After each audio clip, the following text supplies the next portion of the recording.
but the champion back with another left. Exhausted. How does he feel? I know the Get away from him! They're getting it, I don't know. A right hand. It's Creed. Now it's Brown Vaughn. Now it's Creed. Now a tremendous left by Rocky. They're standing dead in the center of the ring.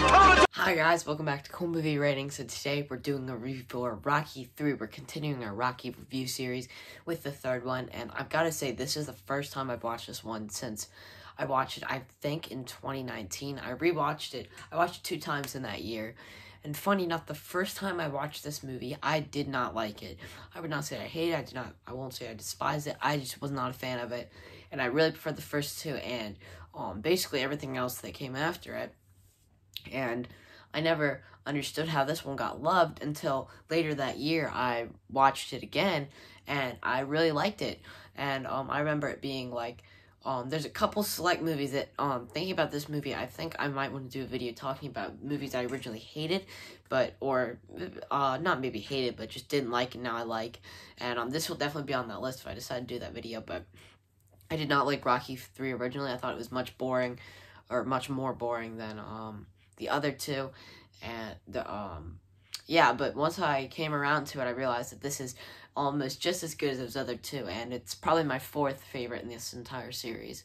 And I love it because you get like the first iteration of 80s Rocky. I know that Rocky 4 is definitely a much more 80s movie, but these 2 basically feel like the same amount of 80s, like with the slow motion and the montages and all that kind of stuff. But I absolutely love Rocky 3 because you get Rocky at the top of his game, and some people liked it a little bit better, like when the first one he was more unknown, but now he's just full known, and everyone loves him, and I kind of like that because you get to see Sylvester Stallone take on a character that now has a little bit bigger, or a little bit more of an ego, and he doesn't think he can lose, so he does a lot of this public stuff for the people, and he never really he trains with Mickey a little bit, but it's mostly stuff in public, and Mickey is another big part of this movie that makes it amazing, in my opinion, because Burgess Meredith gives his best performance out of any of the 3 that he was in, and I didn't realize until I rewatched it now that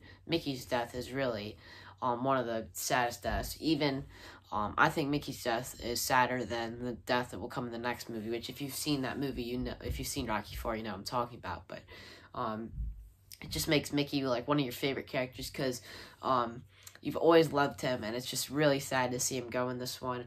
And you've got, honestly, the most, maybe the biggest, like, threat to Rocky, I feel like.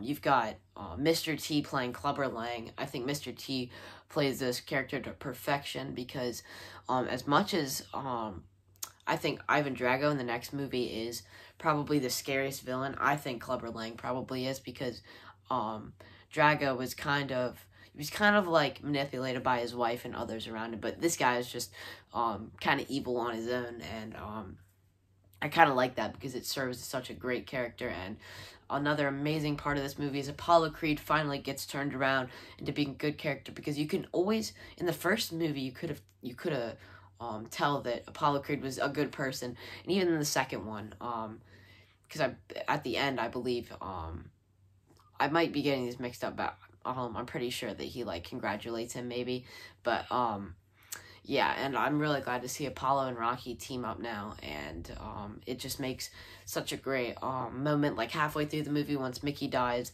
and Rocky doesn't have a trainer anymore, and his spirits are all down because he lost the fight, but now his spirits are back up with Apollo Creed and running on the beach. I think that that is one of the greatest scenes of the Rocky franchise, and another great thing about this movie is this possibly has the greatest opening of any of the movies, just in the way of not even the opening, just like opening scene. You've got Thunder Lips played by Hulk Hogan, which is such a funny scene because he goes just completely crazy, and you kind of wondered if he was actually crazy, but then right afterwards he's like completely fine. He's like, oh yeah, this is just what we do, wrestling, and it's really funny to see Rocky take on a guy who's much bigger than him, but Rocky still wins, and I find it really funny that Paulie gets into the fight too. I've always wanted to see Paulie a little bit more, and you get to see Paulie a lot in Rocky 3, and you get to see a lot of his character.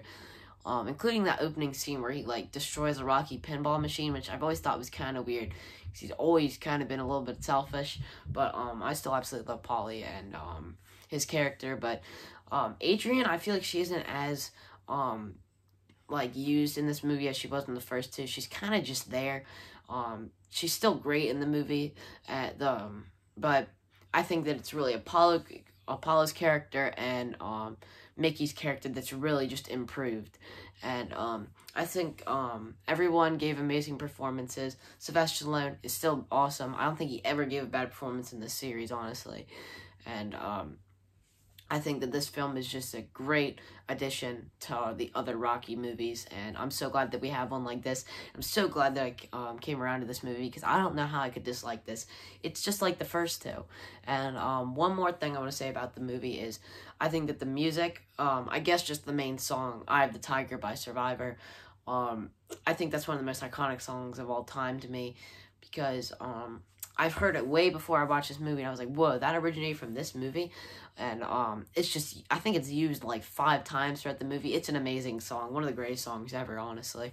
And yeah, and Bill Conti's score for this one is another great score. Once again, I'm always going to mention Bill Conti because his work is just so underrated and untalked about, and he gives another great score. But yeah, Rocky 3 is the perfect 80s Rocky movie, and I do not know how I dislike this movie, but now I definitely do, and I would say I'll give it about a 9.5 out of 10. I think this film is almost, has no flaws, and I think it works perfectly with the first two and the fourth one, and stay tuned for the 4th Rocky review. I will do that shortly, and yeah.